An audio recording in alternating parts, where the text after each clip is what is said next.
A number of different recordings, and you will have to answer questions on what you hear. There will be time for you to read the instructions and questions, and you will have a chance to check your work. All the recordings will be played once only. The test is in 4 parts. Now turn to Part 1. Part 1. In a moment, you're going to hear a conversation between a tourist and ground staff of an international airport. First, you have some time to look at questions 1 to 4.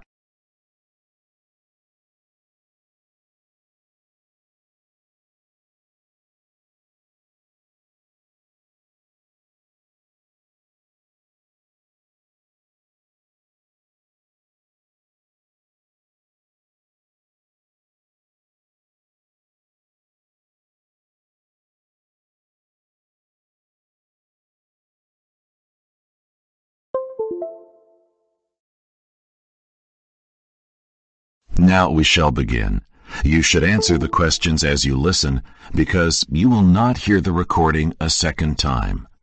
Listen to the conversation and answer questions 1 to 4.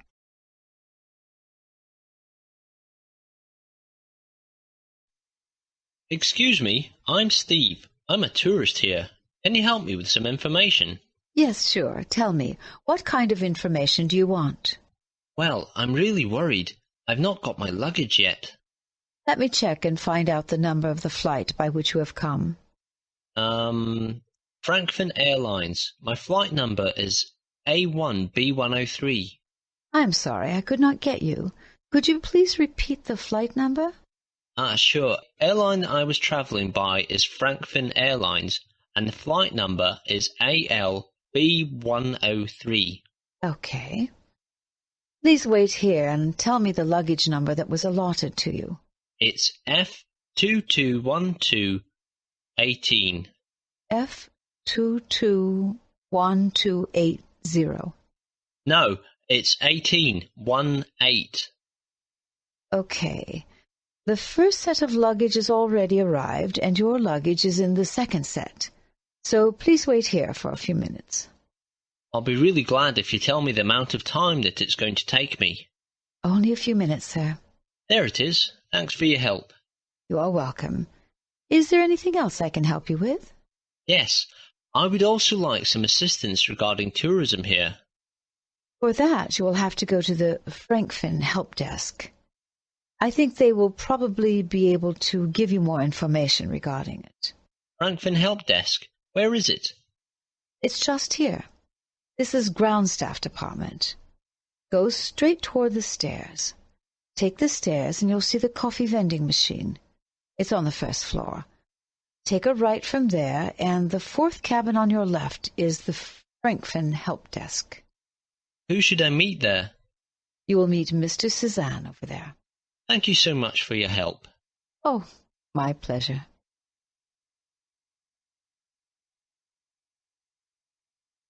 Before the conversation continues, you have some time to look at questions 5 to 10.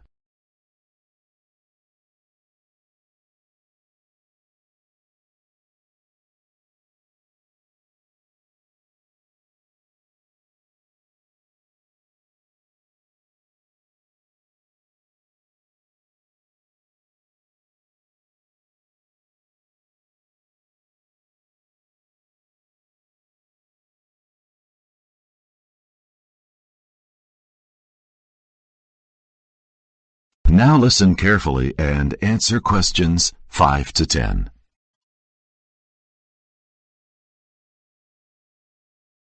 Excuse me, may I come in? Oh, yes, please. Is this the Frankfurt Help Desk? Yes. How can I help you? Hi, I'm Steve. I'm a tourist here, and I want some information regarding tourism here in Gabon.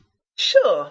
Here in Gabon we've beaches, a heritage home, a planetarium, and a museum.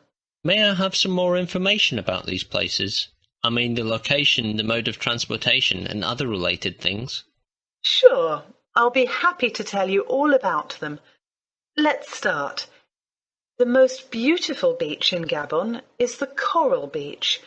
It's just 5 miles away from Hotel Park, so you can probably take a cab to go there. This beach is very famous for its aquamarine clear water. You can actually see underwater corals, and it's really mesmerizing. Sorry to interrupt you, Suzanne. Someone told me that there are 2 beautiful beaches in Gabon. You're right. The other famous beach is called Mizoma Beach. It's actually a bit far off to the western end of the city. It's around 30 miles from the airport and 25 miles from your hotel, so I suggest you take public transport to reach it. A lot of people visit this beach owing to the breathtaking view of the sunset from here.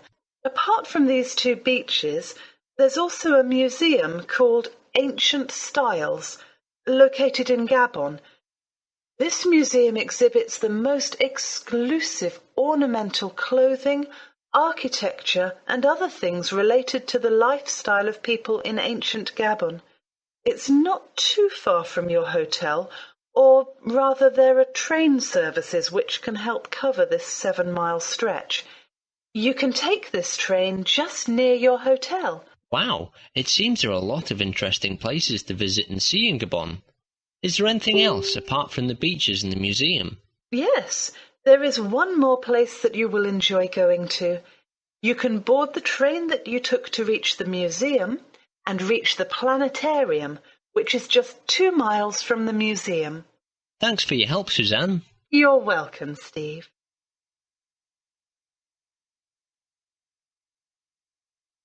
That is the end of part 1. You now have half a minute to check your answers.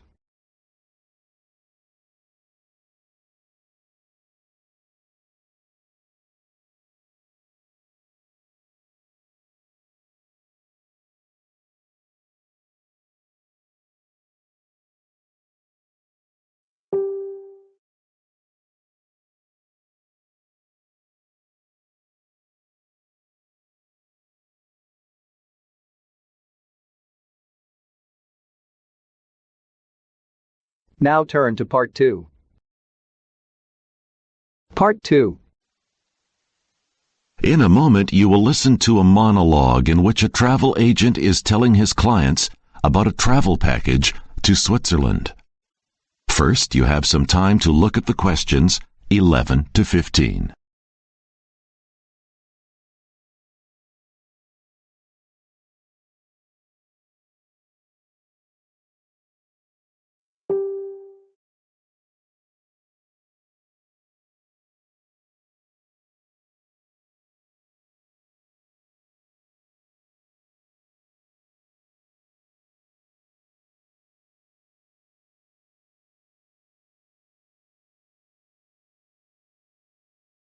Now listen to the first part of the announcement and answer the questions 11 to 15.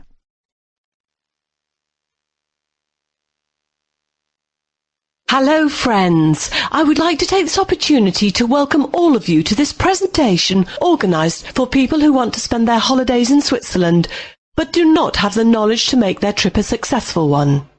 I will give you the highlights of our package tour to Switzerland. This is a 3-day, 2-night package for 2 and will cost you $1,500. The cost includes travel, accommodation, sightseeing and 2 meals per day. Our guides will take you through sightseeing and will give you every detail about the sites you visit. Once we get to Switzerland, adequate arrangements will have been made to make your trip a pleasurable one. Our buses will start from Geneva, the European seat of UNO. Even the International Red Cross directs its humanitarian campaigns from there. Geneva lies on the westernmost fringe of Switzerland and has much to offer. Since Geneva is a centre for culture and history, for trade fairs and exhibitions, we will be taking you to the seasonal trade fairs and exhibitions that are organised at this time of the year. From here, you could purchase the valuable local handicrafts, which you will not find anywhere else. You will also visit the large flower clock in the English Garden, which is a world-renowned symbol of the Geneva watch industry. You could also visit museums which display a rare collection of jewellery and musical clocks. Every year, international artists perform in the Grand Theatre and the Geneva Opera House. We will also take you for these musical concerts at the end of the day. The next day, we will take you to the most rewarding destination in Mont Saleve by cableway. This cableway is 1,100 meters high and takes you to your destination in just 5 minutes. From there, you could see beautiful vistas of Geneva, Lake Geneva and the chain of Alps, the Jura and the Mont Blanc. Since it is winter time over there, the place will offer beautiful silvery scenic beauty with wide expanses of immaculate white snow. On the last day, we will take you for a visit to Anzia, which lies on a sunny terrace at 1,500 meters above the Rhone Valley. Here, we will take you to the Winter Sports Centre, where you could enjoy playing winter sports like skiing. Besides, it offers a spectacular view of the Rhone Valley and the Valais Alps. Anzia is part of the Central Valais community of Avent at the foot of the Wildhorn Massif. It nestles amid larch and pine forests and enjoys an almost Mediterranean microclimate.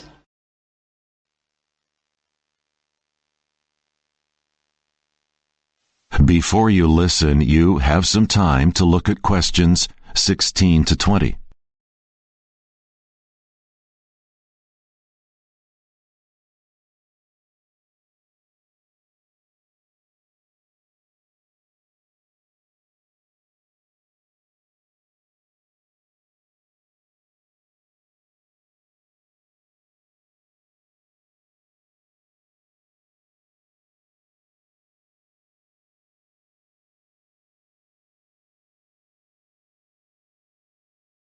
Listen to the second part of the announcement and answer questions 16 to 20. We will be travelling to the Riviera del Gambarongo lakeside in Anzia with its characteristic Ticino villages on the left shore of Lake Locarno. The journey extends along the lakeside for a stretch of 10 kilometres from the tip of the lake all the way to the Italian border. The place has beautiful churches like the Church of San Pietro. You will also be visiting Vira, an authentic village centre with old houses huddled close together, narrow streets and arcades.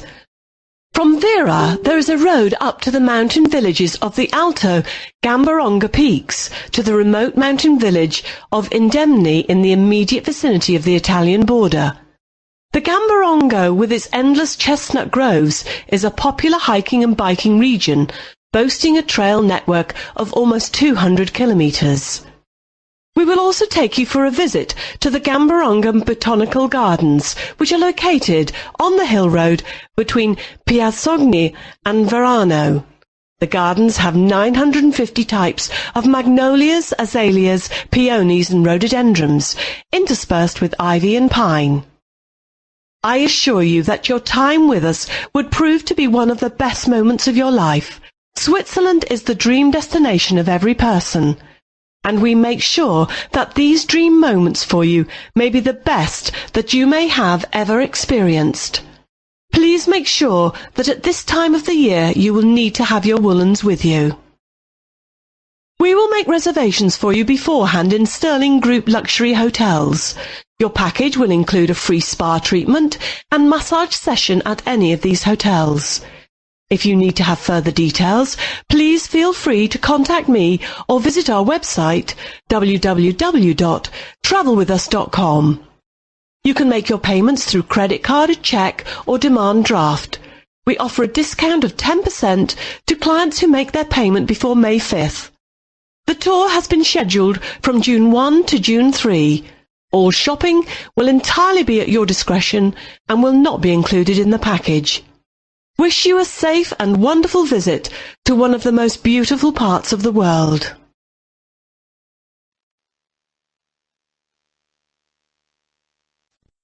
That is the end of part 2.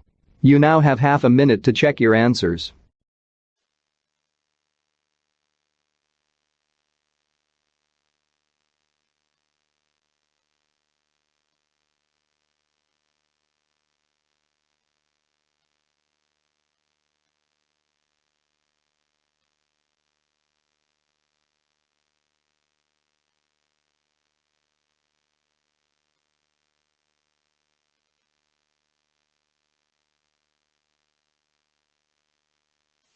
Now turn to Part 3.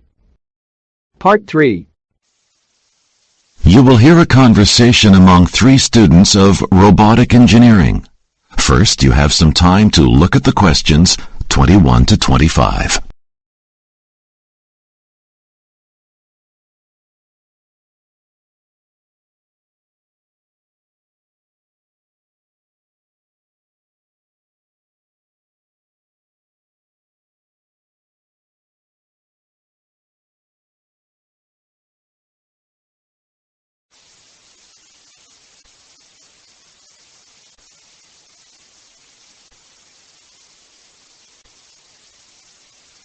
Now listen to the first part of the conversation and answer the questions 21 to 25. How do you feel about today's audio-visual presentation, Steve? Wasn't that interesting? Oh yes, it was really wonderful and very informative. The idea of developing robots for various farming purposes is amazing. It feels good to see that the robots which had caught our fancy in the Star Wars movies have now come to serve us in various activities such as farming. Well, it's great to develop small, low-cost robots which can replace not only the expensive human labor, but even some of the large and heavy, expensive farm equipment. Of course, dear. The scientists are presently focusing on the navigational skills of the robots. Various programs are being devised to incorporate these skills in these wonderful machines. I particularly like to see the images of a robotic mushroom picker. This robot makes use of a charged coupled camera to pick mushrooms of a particular size. The efficiency and accuracy of this machine is amazingly higher than that of humans. The speed of selecting and picking of the mushrooms is double that of human labor. And this robot can be made to work for even 24 hours a day, which is otherwise impossible. Of course, but I also liked the rice planting robot. This machine can function automatically without any human intervention for as complex an agricultural activity as planting rice. It makes use of global positioning system to find its way in the field. It is controlled by a computer.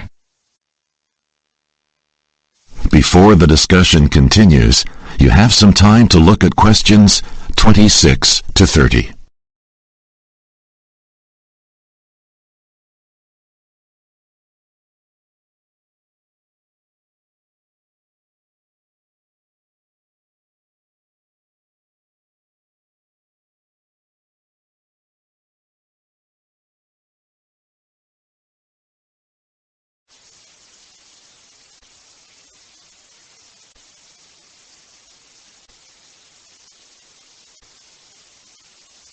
Listen to the second part of the discussion and answer questions 26 to 30. You just imagine the benefits of a machine like robotic grass cutter that can mow large amounts of grasslands in no time. Earlier, this work could never be done without employing one driver each for a tractor. Research is being carried out at the Warwick Manufacturing Group to make these grass cutters function in an autonomous manner. There is a project on developing multiple grass mowers which would be eventually controlled by a computer and work independently. I must say that the one robot I particularly found to be fantastic was the milker. Isn't it a really fantastic idea to have a cow milked by a robot? This robot involves several techniques like a laser locator, suction tubes, and vacuum-activated rubber rings. The milk is automatically stored in a refrigeration tank made of aluminum. There certainly have been revolutionary achievements in this field in the past few decades, as the work in this direction began only as far back as 1980s at farm machinery laboratories of various universities. Yes, that's true indeed. In fact, in the future, these machines will be equipped to carry out complex tasks like detecting diseases, weeds, and insects. We can even imagine them sampling soil or controlling pests. Currently, the research is being carried out in 2 directions. Firstly, the objective is to develop robots capable of recognizing position and automotive locomotion. Secondly, the objective is to equip them with a sharp sense of discretion among plants and weeds. Of course, all these developments are revolutionary and shall surely relieve farmers of the mundane tasks in farming. But don't you think there can be certain adverse effects of such developments in the robotic engineering? Certainly one can visualize the after effects of such technology becoming popular in future. When these machines will be increasingly used for such purposes, there will be little scope for employing large number of laborers for the purpose of farming. This phenomenon can lead to large-scale unemployment. That is the end of part 3. You now have half a minute to check your answers.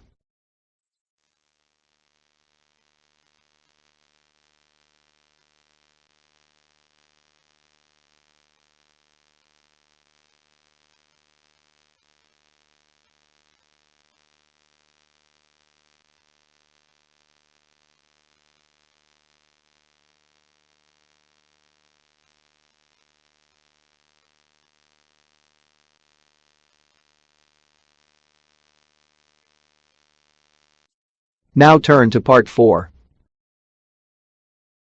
Part 4. Listen to a lecture given by Mr. W. Watson, an expert in the field of geographic formations, to a group of students, and answer questions 31 to 40. You have some time to look at the questions 31 to 40.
Now listen to the lecture and answer the questions 31 to 40.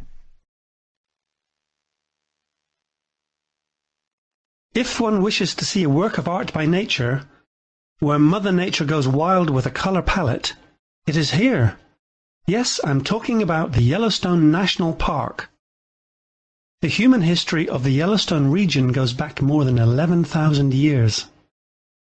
From about 11,000 years ago to the very recent past, many groups of Native Americans used the park as their homes, hunting grounds, and transportation routes.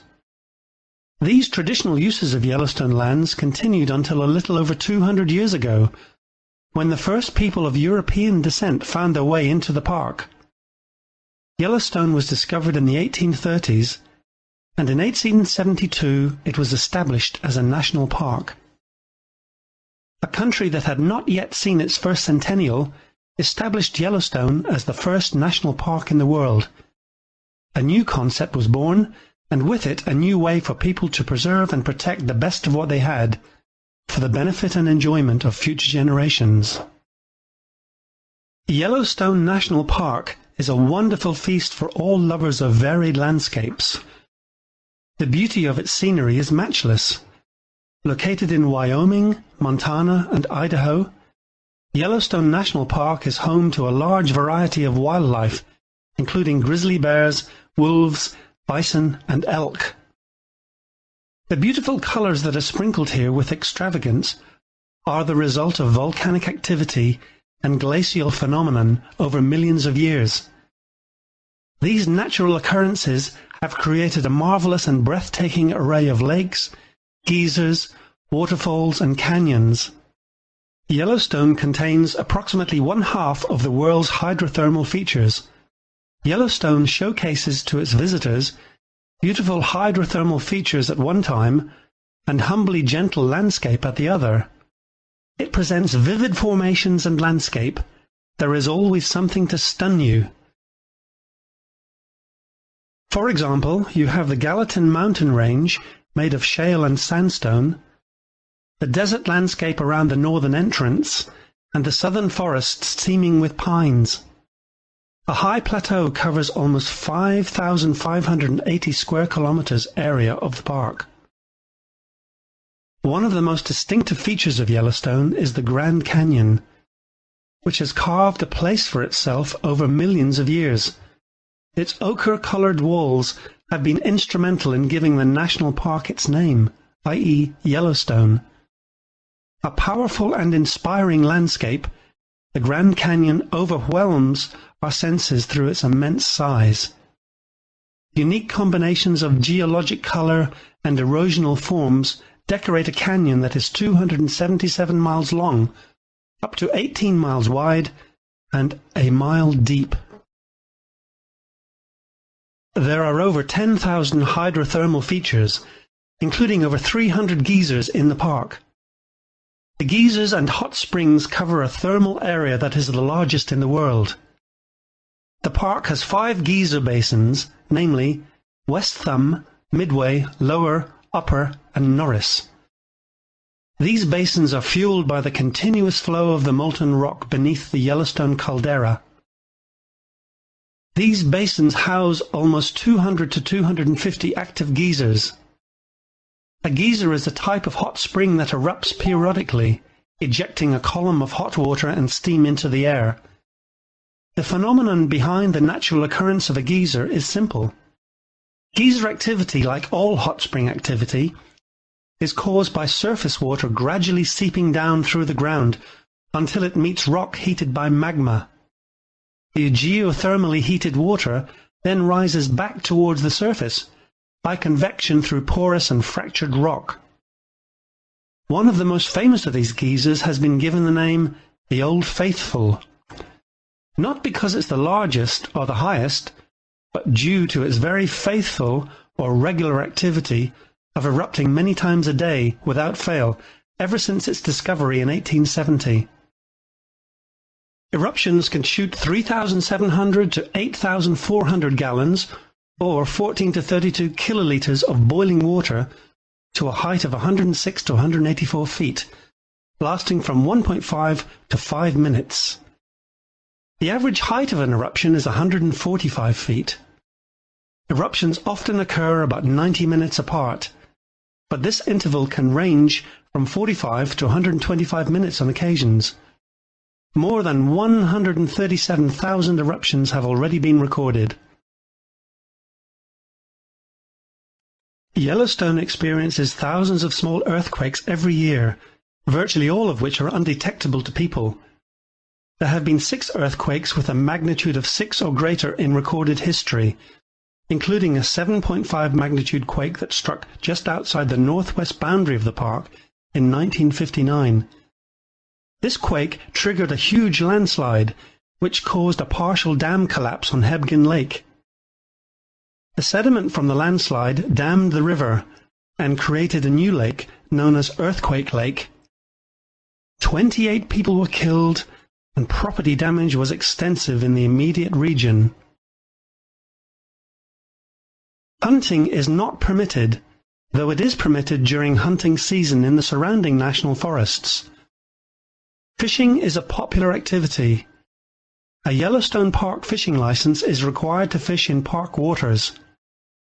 Boating is prohibited on rivers and creeks, except for a 5-mile stretch of the Lewis River between Lewis and Shoshone Lakes, and it is open to non-motorized use only. Yellowstone Lake has a marina, and the lake is the most popular boating destination.